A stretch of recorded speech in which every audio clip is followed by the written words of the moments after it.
What's good, people? Welcome back to another video. This is episode number 5 of the portfolio update. I hope you're all doing well.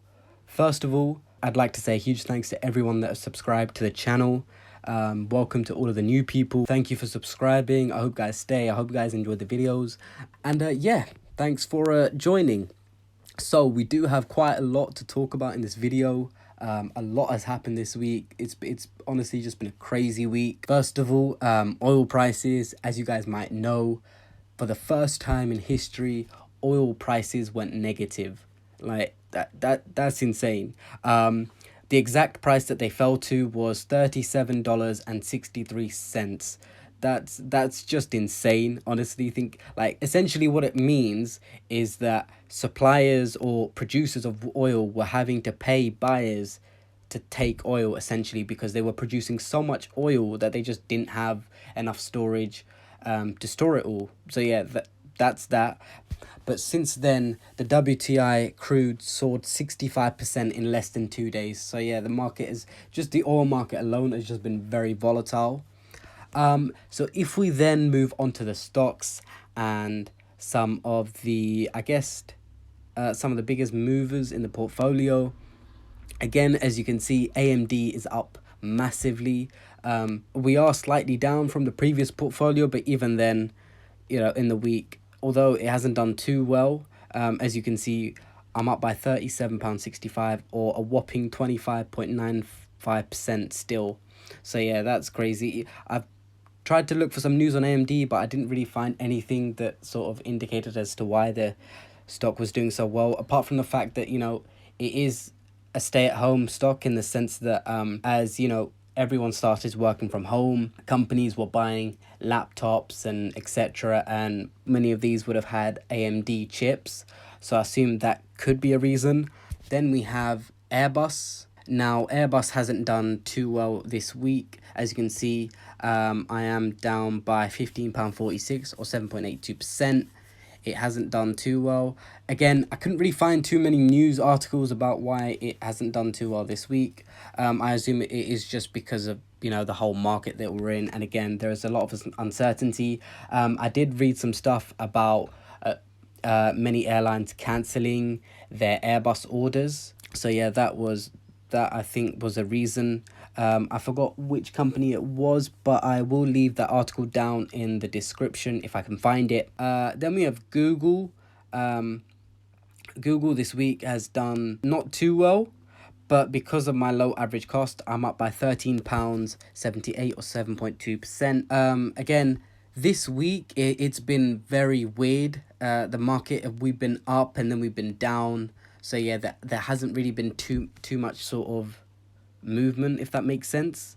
Then we have American Express. Now, American Express this week just released their earnings, and according to Yahoo Finance, they came up with quarterly earnings of $1.98 per share, beating the Zacks consensus estimate of $1.69 per share.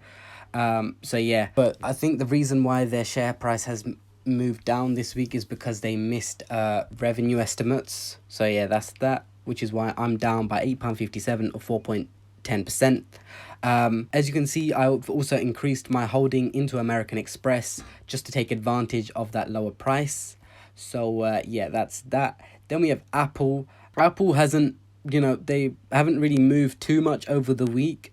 As you can see, we're only down around $1 or 0.37% over the week. But I am still up by £7 or 6.61% on my half a share. They did drop, so stocks this week dropped massively on the Tuesday. Many stocks across the S&P 500, the NASDAQ and the Dow Jones dropped, but since then they've kind of recovered. Then we have AT&T. Now AT&T over the week, again, down 5.6%. But I am still up by 32p or 0.27%. So nothing too sort of major there. Again, couldn't find too much news about AT&T. Again, AT&T released their earnings this week as well, and AT&T's first quarter revenue fell short of Wall Street's expectations. They reported total revenues of $42.8 billion, missing Wall Street expectations of $44.2 billion according to Refinitiv data. So yeah, that's that there. Then we have Barrett. Now, Barrett have done fairly well this week.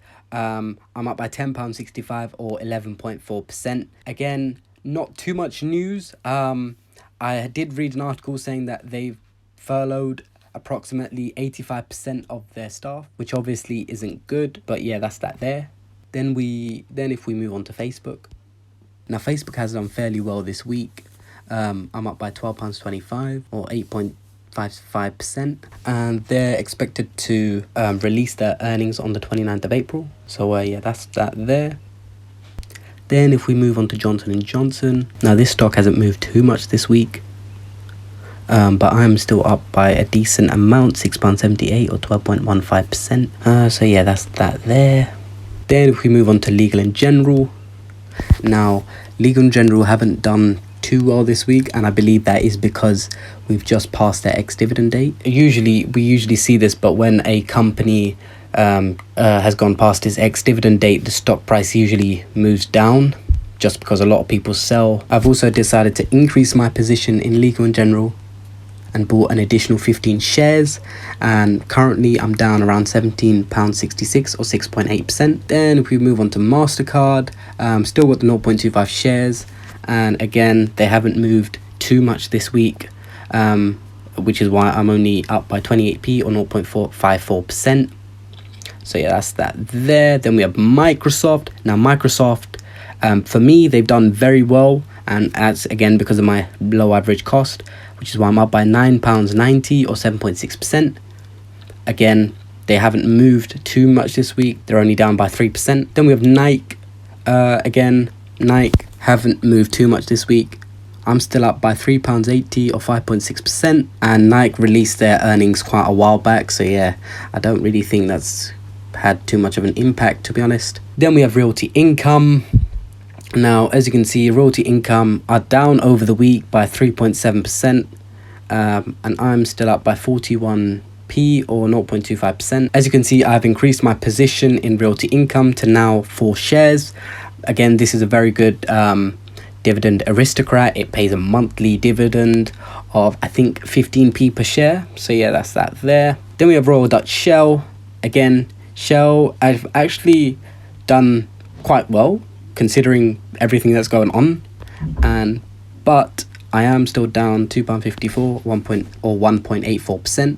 But yeah, it's really surprising to see that Shell are up on the week despite everything that's gone on, which is quite surprising. But yeah, that's that there. Then we have Starbucks. Now, Starbucks haven't done too well over the week, but again, it's nothing major. We're only down 2.11%. But I am still up by £3.69 or 13.75% on my 0.5 shares.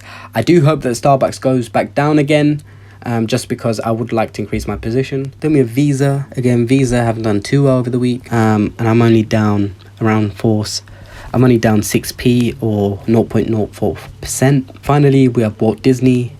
As you can see, I've increased my position in Disney to 2 shares now compared to 1.5 in the previous portfolio, and we're currently down around £1.13 or 0.69%. So yeah, that is it for the portfolio update. I hope you guys did enjoy. Again, a huge thanks to everyone that subscribed. Thank you, I appreciate it.